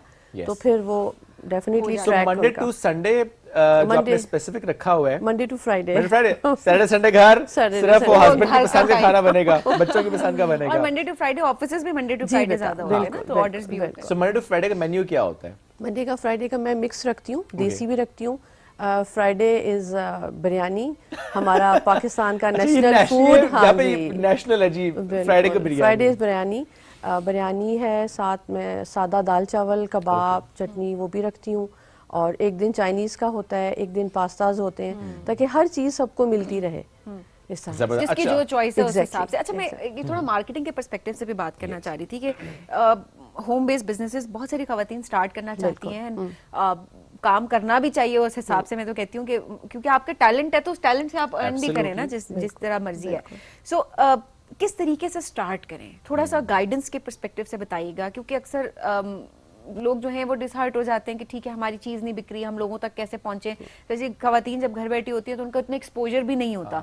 सो किस तरीके से मार्केट किया जाए अपने बिजनेस को लॉन्च करने के लिए? ठीक, अच्छा देखिए इसमें यह है कि डिसअपॉइंटमेंट तो कदम कदम पे होती है, लेकिन आपको उसको पीछे छोड़ देना है और आगे बढ़ते रहना है, ये सोचकर कि कोई भी चीज़ आपको यूं चुटकी बजाने से कामयाबी नहीं मिलेगी। You have to be static and you have to be determined, and every day won't be Monday. Exactly, no, won't be Monday, and every day I won't be getting 20 orders and 10 orders. Some days it is just 1 or 2 orders. Very true. तो मैं उसके साथ खुश होके फिर मैं काम कर लेती हूँ, मैं उसके साथ खुश रहती हूँ। I just try to stay there, कि करते रहना है, एक दिन आएगा that it will flourish. और माशाल्लाह इस एक साल में फीडबैक कैसा रहा? अल्हम्दुलिल्लाह बहुत अच्छा रहा। मेरी कैपेसिटी और कुछ फैमिली रिस्पॉन्सिबिलिटीज ऐसी हैं कि मैं जान के इसको बहुत एक्सपैंड नहीं कर रही हूं, हालांकि वो डिमांड आ रही है एक्सपैंड करने की, लेकिन यू कांट डू दैट। कुछ चीजें चल रही होती हैं आपके बैक ऑफ द स्टेज, जिसके साथ आपको मैनेज करना पड़ता है कि प्रायोरिटीज आपकी क्या है। तो इसमें यह है कि सबसे जो आसान और कम बजट वाली मार्केटिंग है that is social media. Absolutely. Instagram को मैं बहुत ज़्यादा यूज़ करती हूँ, आप उसको यूज़ करें। आप अपनी जो क्रिएटिविटी है जो आप बना रहे हैं हर चीज़ को आप कैप्चर करें, उसको आप टाइमली पोस्ट्स डालें, रील्स डालें, आप उनको बूस्ट्स पे लगाएं, उसके लिए आपको बहुत थोड़ा बजट चाहिए। एब्सोल्युटली। और I think in your case जो आप इस्लामाबाद में कर रही हैं तो यहाँ पे जो हम इंस्टाग्राम पे ज्यादा लोग ऑर्डर कर भी रहे होते हैं, उसके थ्रू ज्यादा आ रहे होते हैं।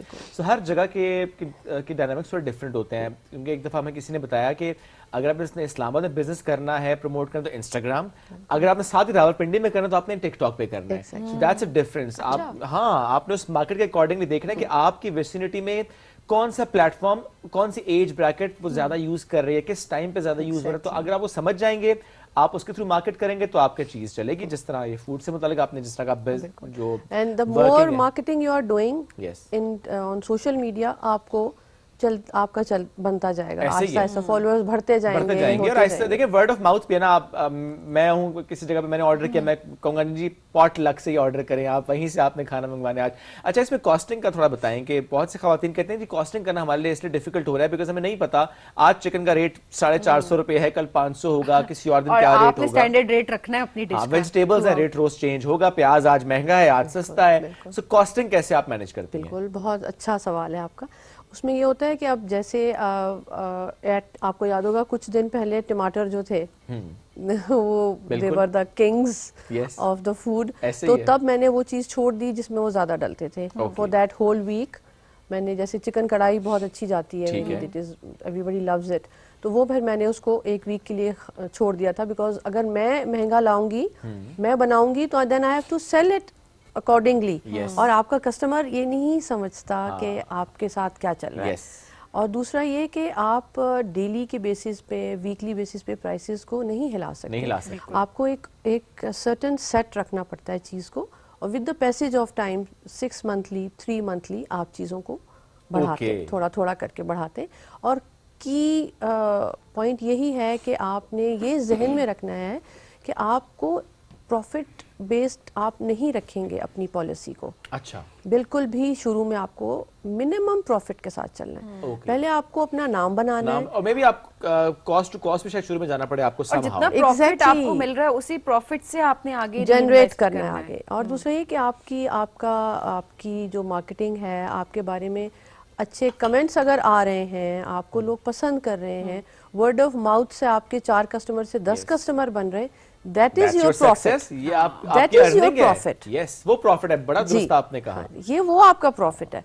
अगर आप पहले दिन से मनी मिंटिंग की तरफ सोचेंगे ना, इट विल, काम खराब है। और आप फिर एग्जॉस्ट हो जाएंगे, because you are not getting that target, then you are getting exhaust. बिल्कुल ऐसे ही। तो आपको आहिस्ता आहिस्ता सुकून से चलना है, then it will grow. Great, all the best जी। 1 साल माशाल्लाह बड़ा अच्छा रहा आपका।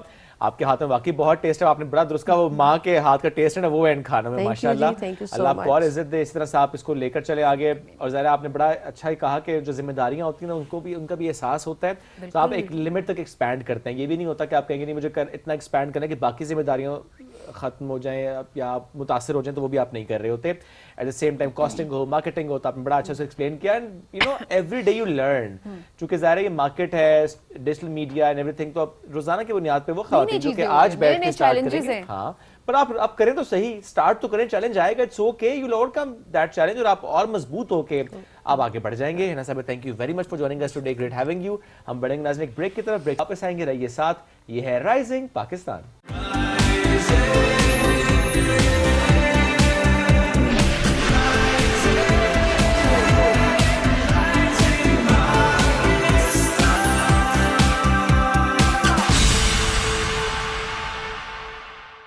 अंकल, एक कुरकुरे। कुरकुरे ही क्यों?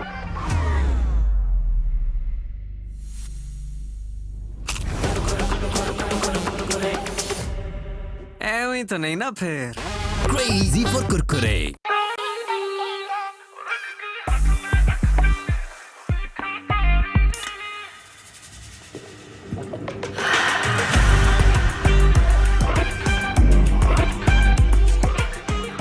From Nestle. भूल ये हुई है मुझसे, थोड़ा सा कुछ दिल में रह गया। क्या करूं? सेट करो खास चाय बना के तुम्हारा मूड। समझते हैं एक दूसरे को, इसीलिए बने हैं एक दूसरे के लिए। जैसे चाय को समझे सिर्फ नेस्ले एवरीडे। From Nestle. हम अजीम सुल्तान सुलेमान खान के खास लोग हैं। आप हम पर तो एतमाद नहीं कर रहे, हमारे सुल्तान पर तो करते ही होंगे। इस मर्तबा तुम्हारी पेशगोई झूठी है, तो तुम्हें याद होगा कि तुम्हारे आगा को भी वहीं कत्ल किया गया था। अपनी नापाक जबान से मेरे आगा का नाम मत लेना। आपके दोस्त की वजह से वबा फैलने नहीं दे सकता मैं। इस्तरोसी, ऐसा मत करो। बारबरोसा और आयतन सियाना नहीं बल्कि फ्लोरेंस गए थे। बेहतर यही होगा कि फिलवक्त तुम इससे बेखबर रहो। फौरन जाकर अपना काम मुकम्मल करो, समझे? खुदा का शुक्र है कि तुम जिंदा हो। लूना, आखिर तुमने मेरे बेटे पर ऐसा क्या जादू कर दिया है? हट जाओ वहां से।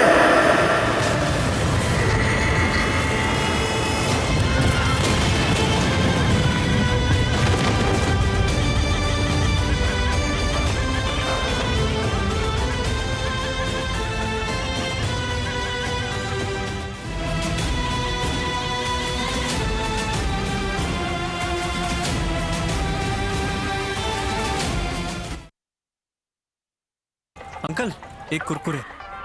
कुरकुरे ही क्यों?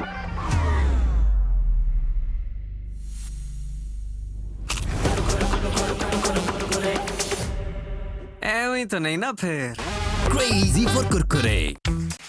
रोशनियों से जगमगाते इस स्टेज पर अब आवाजें नहीं कहानियां गूंजेंगी। Meet the Sweet 16, the Super 16, the Final 16. ये वो स्टेज है जब ख्वाबों को मिलता है mic. 16 reasons to watch, 16 stories, one stage. अब बात सिर्फ गाने की नहीं, ये है हिम्मत, जज्बे और एतमाद की आजमाइश। गाला राउंड है, गला तो देखना पड़ेगा, ऐसे तो नहीं जाने देंगे। लेकिन अब फैसला सिर्फ जजेस का नहीं, पूरे पाकिस्तान का है। 16 hopes, 16 dreams, the top 16. देखना मत भूलिएगा पाकिस्तान आइडल गाला राउंड, जहां आवाज ही नहीं जज्बा भी बोलता है।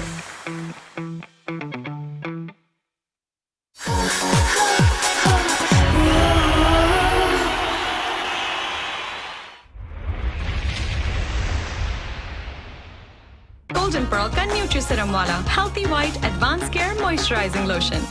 Love your skin.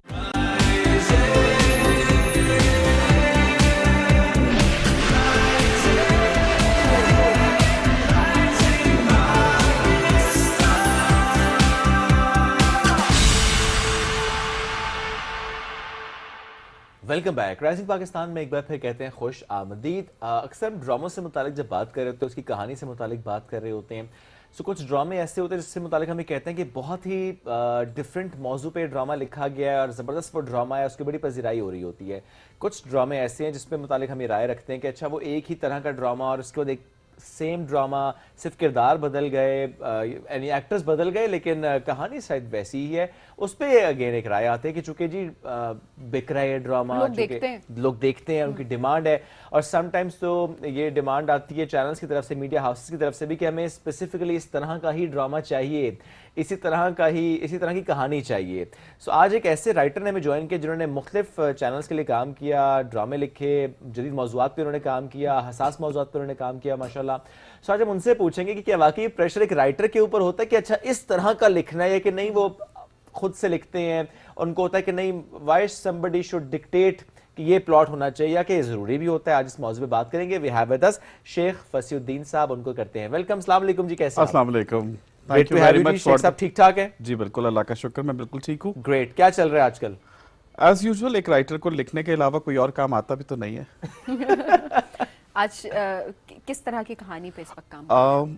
Most of the time I am a women oriented writer and the best thing is कि कुछ डिफरेंट सोचने की कोशिश करता हूँ जो रिलेट करे सोसाइटी के साथ, क्योंकि जब तक हम सोसाइटी से रिलेट नहीं करेंगे, हमारी चीज़, हमारा प्रोडक्ट वो मासेस तक जो है ना, वो अपना मीनिंग नहीं छोड़ के जाएगा।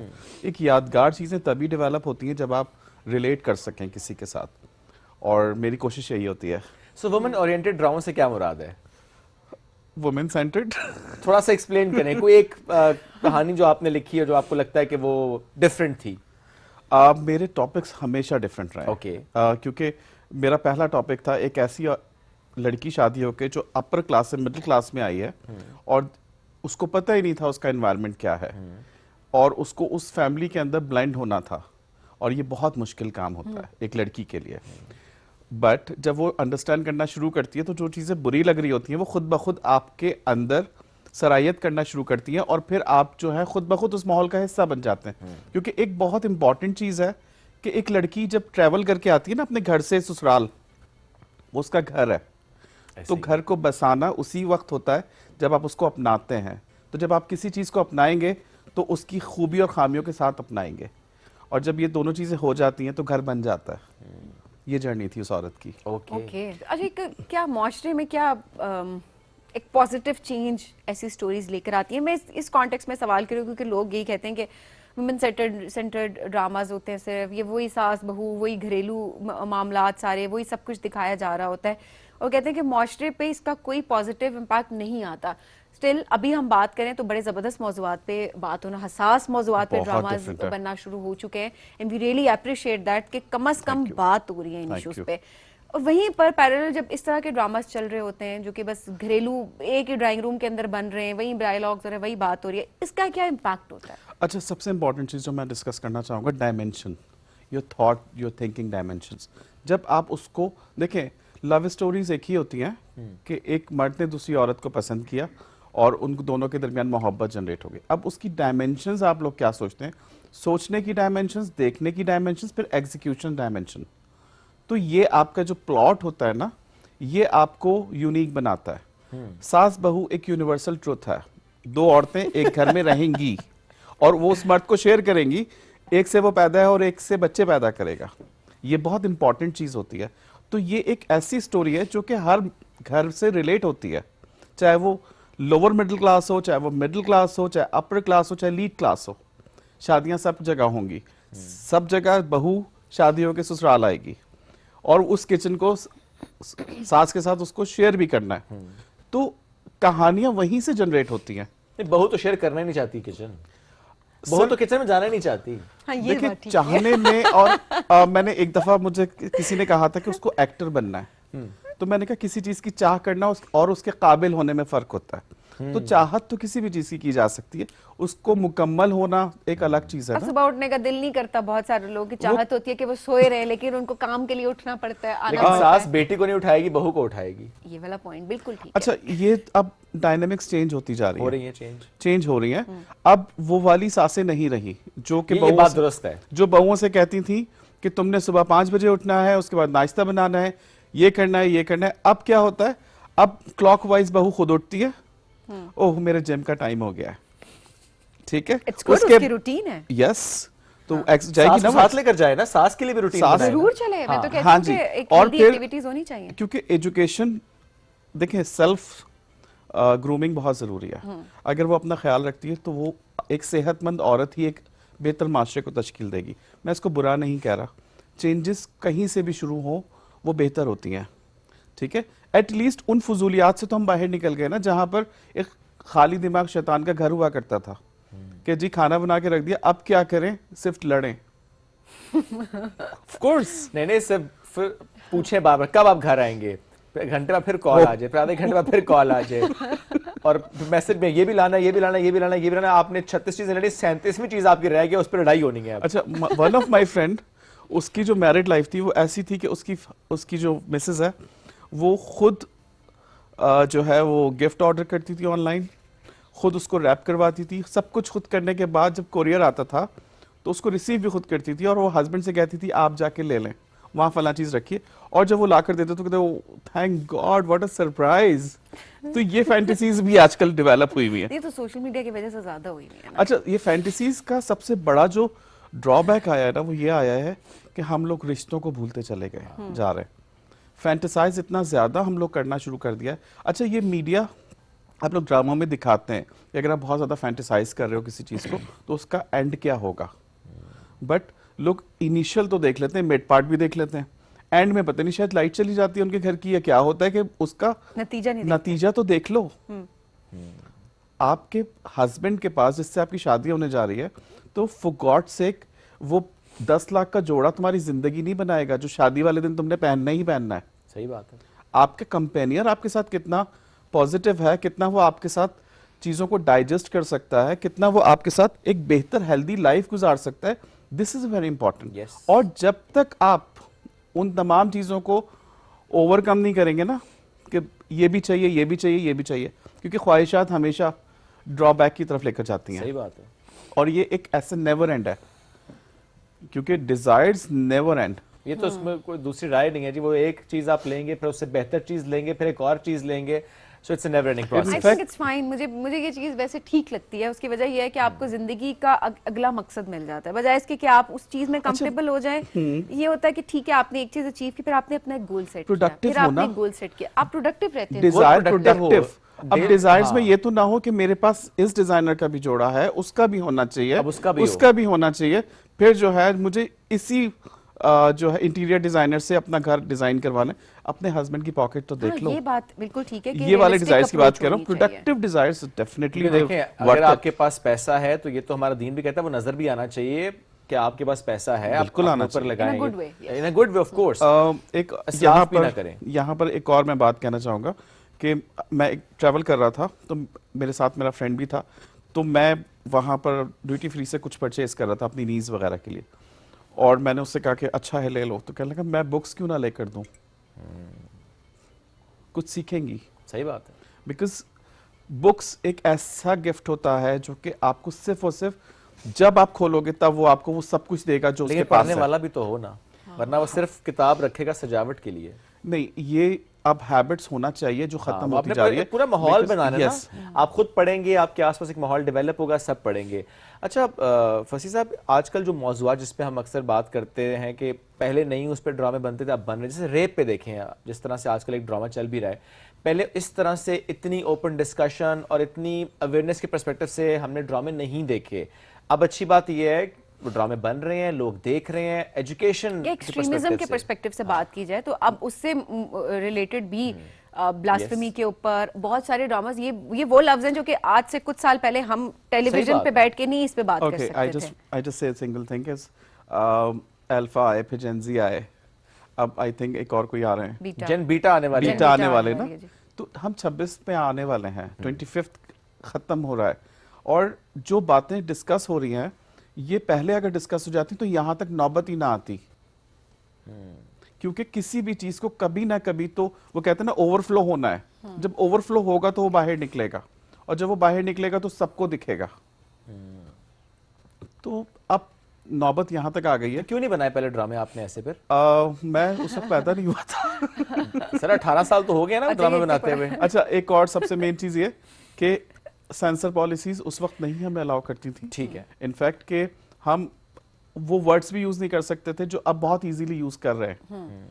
ठीक है, हमें बहुत बाउंड्री के अंदर लिखना होता है जो कि ना तो प्रोड्यूसर के लिए प्रॉब्लम क्रिएट करे, ना सोसाइटी के लिए, और ना ही, क्योंकि अब इंटरनेशनल प्लेटफॉर्म है, इंटरनेशनली हम क्यों अपने कंट्री को बुरा दिखाएं या ड्रॉबैक्स दिखाएं। आपका कहने का मतलब ये है कि वो चाहे फिर अभी जो ड्रामा चल रहा है वो, चाहे इससे पहले जो उडारी ड्रामा था जो चाइल्ड अब्यूज से मुतालिक हमने देखा था, क्या आपको लगता है कि ये ड्रामे या ऐसी कहानियां दिखाने से आपके मुल्क का इमेज खराब होता है? नहीं। मेरा घर खराब हो जाए, नहीं, मेरे बच्चे मुतासिर हो जाए, मेरा इमेज ना खराब हो जाए? नहीं, मैं ये बात नहीं कर रहा। मैं ये बात कह रहा हूँ कि इंटरनेशनल प्लेटफॉर्म पे हमारे जो ड्रामे हैं वो पसंद किए जाते हैं, बट कंपैरेटिवली अगर हम दूसरे कंट्रीज के ड्रामे देखें तो वहाँ बहुत सारी डर्टनेस है। नहीं, मैं कंपेयर तो कर ही नहीं रहा, और मैं ये भी नहीं कह रहा हम उस रेस में पड़ जाएं। नहीं, हम उस रेस में है भी नहीं। हम ड्रामा इंडस्ट्री में हम बहुत आगे हैं, बहुत सौ से, अल्हम्दुलिल्लाह। और उडारी जो बना था तो उडारी भी उस वक्त बहुत सेंसिटिव टॉपिक पे बना था, and you know never know कि उस वक्त भी कितने प्रॉब्लम्स हुए थे उसको बनने में, उसको नेट करने में। हुए होंगे क्योंकि उस तरह का ड्रामा नहीं बना था पहले। मैंने लिखा था कैसी है जिंदगानी, that was very sensitive topic. Okay. और I can't reveal that the topic name, अभी भी मैं रिवील नहीं कर सकता उसको। वो लिखा था लेकिन बना नहीं था। बन गया था वो, मगर जो उस वक्त हालात हुए थे वो मैं जिंदगी भर कंट्रोवर्सीज क्रिएट हो जाती है, बहुत सारी कंट्रोवर्सीज क्रिएट होती अच्छी बात ये है कि अब जो है वो एक्सेप्टेंस इस हवाले से आना शुरू हो गई है कि आप बात कर सकते हैं, डिफरेंट स्टोरीज सामने आ रही हैं, और लोगों को भी देखते हुए अब अच्छा नहीं कर सकते ना सबीन। बात देखो, अभी उन्होंने बात की, उन्होंने कहा मैं उस पर बात नहीं कर सकता, दैट मींस हम अभी भी बात नहीं कर सकते बहुत से मौजूद। अच्छा, पता है क्या, हमारे है ना, हम लोग ओपन फोरम में बात नहीं कर सकते। मींस के जैसे अभी मैं यहाँ बैठा हूँ तो अगर उसको मैं यूज करता हूँ उन वर्ड्स का, मे बी सेंसर हो जाए। ठीक है, तो कोशिश यही करनी चाहिए कि नॉर्मली तो हम लोग डिस्कस कर सकते हैं, बट अभी भी डाइजेस्टिव नहीं है, बहुत सी चीजें, बहुत बेहतरी की जरूरत है, बहुत बेहतर एजुकेशन की जरूरत है। हम लोगों ने जिसको शर्म के पर्दों में लपेट के रख दिया है, उनको बताने की जरूरत है, समझाने की जरूरत है कि कुदरत है ये, उसको हम बदल नहीं सकते, उसको समझने की जरूरत है। चीजों को अंडर द कार्पेट आप नहीं रख सकते, आपको उन चीज़ों पे बात करनी है सो दैट लोगों में अवेयरनेस हो। मैं क्यों ये बात कर रही हूँ, तन मन नीलो नीली ड्रामा हमने देखा था, उसमें भी हमने देखा कि किस तरीके से दिखाया गया, ठीक है, कैसे ब्लास्फेमी का पूरा एक कॉन्टेक्स्ट बताया गया, उसके बाद के वही हुजूम आ गया, एवरीबडी नोज के उस ड्रामे का कॉन्टेक्स्ट क्या था। मैंने उस पर सोशल मीडिया पे जो रिएक्शंस देखे वो सारे पॉजिटिव थे, इसका मतलब देयर इज अ चेंज। मैंने उसके खिलाफ कोई कैंपेन नहीं देखी, मैंने उसके खिलाफ कोई, कुछ होंगे पोस्ट यकीनन, बिकॉज ऑब्वियसली आप, लेकिन वो आटे में नमक के बराबर जिनको अहमियत नहीं दी गई, बहुत सारी वो चीज़ थी जो कि एक पॉजिटिव फीडबैक आया।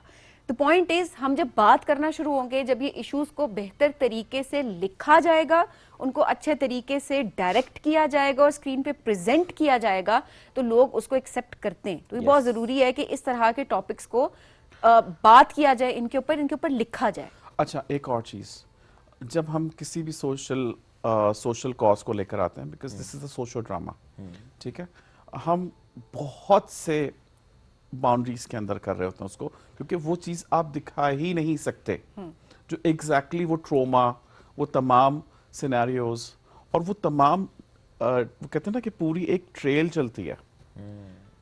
आप लोगों तक जो पहुंचता है, जो हम लिखते हैं, वो उसमें भी कितना कुछ सेंसर हो चुका होता है। सही बात है कि वो इतना, क्योंकि this is a dark reality, this is a bitter truth, nobody can understand, nobody wants to know about कि हाँ जी ऐसा कुछ होता है, क्योंकि हम लोग बड़े आसानी से कहते हैं नहीं ऐसा तो है ही नहीं, how it's possible।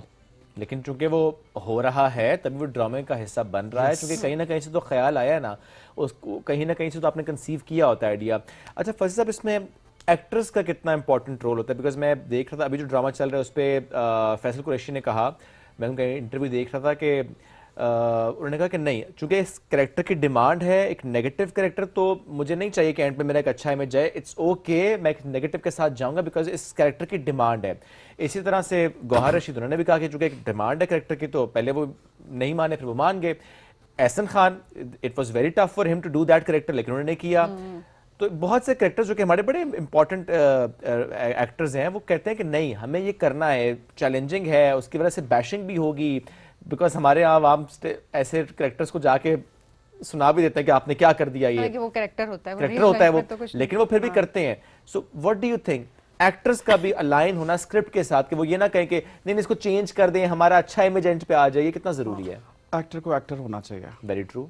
और एक्टर एक ऐसे लिक्विड फॉर्म की तरह होता है कि जिसको जिस भी कंटेनर में आप डालें वो उसमें फॉर्म हो जाए, और जो ये करते हैं वो एक्टर तो नहीं है। And I am sorry to say that, I face that the things, the scenarios so many times, तो मैंने एक्टर चेंज किया है। ओके। क्योंकि जो मैं दिखाना चाहता हूँ वो आप नहीं कर सकते, तो मुझे आपकी जरूरत नहीं है ना। एक राइटर एक्टर चेंज कर सकता है? ऑफ कोर्स, इतने राइट्स होते हैं उसके पास। क्या आपने राइटर्स नहीं कुछ देखे जो कहते हैं जो मैं एक्टर कहूंगा वो ही काम करेगा? वो तो ये कहते हैं ना सबीन कि हम वो सोच के लिखते हैं उस। नहीं, मैंने कभी सोच के नहीं लिखा। मैंने कभी सोच के नहीं लिखा, मैंने कभी भी किसी को अज्यूम करके नहीं लिखा। बट जो कैरेक्टर बना, उस कैरेक्टर को मैं कहता हूँ ठीक है, ओपनली आप जो है वो किसी को भी दे दें। ओके। मैं कभी भी कास्टिंग के बीच में नहीं आता, बट अगर मुझे ये आवाज आए कि एक्टर कह रहा था कि ये मैं नहीं कर सकता, तो मैं कहता हूँ ठीक है, कोई और देख लो। ठीक है। आपके टॉप फेवरेट 5 मेल एक्टर्स कौन है जिनके हवाले से आप कह सकते हैं जब जब आपने काम किया, जो आपने लिखा बखूबी निभाया, उन्हें कोई मसला नहीं हुआ? 5 मेल एक्टर्स। शहीद अलवी, ओके, इजाज असलम, जो ये मैं उनके बता रहा हूँ जो मेरे प्रोजेक्ट में थे। समी सानी ने बहुत अच्छा काम किया था मेरे प्रोजेक्ट में। अदरवाइज नहीं करते क्या? मेरे प्रोजेक्ट में, तो इसलिए खास तौर पे मैंने उनका नाम भी अच्छा, ओके। तो ओके, मैंने तो आपसे पूछा सिर्फ था, तीसरे हो गए, चौथा Faisal Qureshi. He is a wonderful actor, outstanding, no doubt. And the last मेरे साथ उन्होंने किया था वहाज ने एक। ओके, सो ये तो के 5 मेल एक्टर्स जिन्होंने आपके लिखे हुए ड्रामे में बखूबी काम सर अंजाम दिया। 5 female actors. Sabreen Asfani, okay, Tooba Siddiqui, okay, Seemi Pasha, okay, and Sonia Hussain. Great. Sonia को रिसेंटली अवार्ड भी मिला है, प्रॉब्ली कोई इंटरनेशनल दीमक पे। यस, राफे राजसी ने वो प्रोड्यूस की थी, और the wonderful project, and she has done a great job, no doubt. और ये बहुत टाइम में बनी, बट वाकई में माइलस्टोन बनाया उसने। ग्रेट। चलिए ये तो हो गया आसान सवाल। अब सवाल ये है कि ऐसा कौन सा एक्टर है जिससे मुतालिक, मैं ये नहीं कह रहा वो अच्छा एक्टर नहीं है, बट आप किसी भी वजह से कहेंगे कि वो ना करे आपका प्रोजेक्ट, आपका लिखा हुआ ड्रामा वो ना करे एक्टर, अच्छा एक्टर होगा, अच्छे प्रोजेक्ट होंगे, बट आप ज़ाती तौर पर चाहेंगे वो ना करे, वो कौन है? अच्छा, मैं जजमेंटल नहीं हूँ, नहीं होना भी नहीं चाहिए। और मैं बिल्कुल भी किसी भी चीज को जज नहीं करता। नहीं ना करें। तो एक तो चांस देना चाहिए सबको। ठीक है, दे दिया ना एक चांस। दूसरे चांस में मैंने आपसे कहा ना कि मैं बिल्कुल भी कास्टिंग में जाता ही नहीं हूँ। गए हैं लेकिन चाय ले लीजिए आप। कुछ लोगों को चेंज करवाया है ना आपने, गए तो हैं। देखिए जो अब मैं कहूँ आपसे कि आपका ये कैरेक्टर है और आप कहें आई कांट डू दिस, तो मैं आपको फोर्स तो नहीं कर सकता। कौन था? नहीं, यूजुअली कह रहा हूँ मैं, एक एग्जांपल दे रहा हूँ। नहीं, आपके साथ हुआ कभी ऐसा? हुआ है ना, बता दिया था उन्होंने पहले हुआ है, अब नाम लेना पड़ेगा। मैं वही कह रही हूँ कि अगर हुआ है तो नाम अगर ले लें तो इसमें क्या बुराई है? बहुत पुरानी बात है, जहन में भी नहीं फिर आ तो रहा। नाम ले ही लें। पुरानी बात है फिर तो नाम ले ही लें। ये ऐसी बात है जितनी भी पुरानी हो जाए ना, डायनासोर के जमाने की भी हो ना, तो वो नहीं डायनासोर के जमाने की नहीं है ये जो है आई थिंक जिन्नात के जमाने की है, तो इसलिए जहन से निकल गई। ओके, कौन था? जहन में ही नहीं है। चलो, मेल एक्टर याद नहीं रहा ना due to some reason, female actor तो याद रहेगी। फीमेल्स ने अभी तक कुछ नहीं कहा ऐसा। उन्होंने काम कर लिया है। मसला मेल एक्टर्स के साथ है। मजे की चीज ये होती है कि चाहते हैं वो मेरे साथ काम करना। ओके, चाहते हैं मेरे साथ मेरे प्रोजेक्ट्स में। मैंने जिसका नाम है औरत किया था, वो पहले कोई और राइटर लिख रहे थे। ठीक है। और सारे एक्टर ऑलमोस्ट एक एक करके चले गए थे। ओके, फिर मुझे दुरुस्त, हर वक्त, बार वक्त।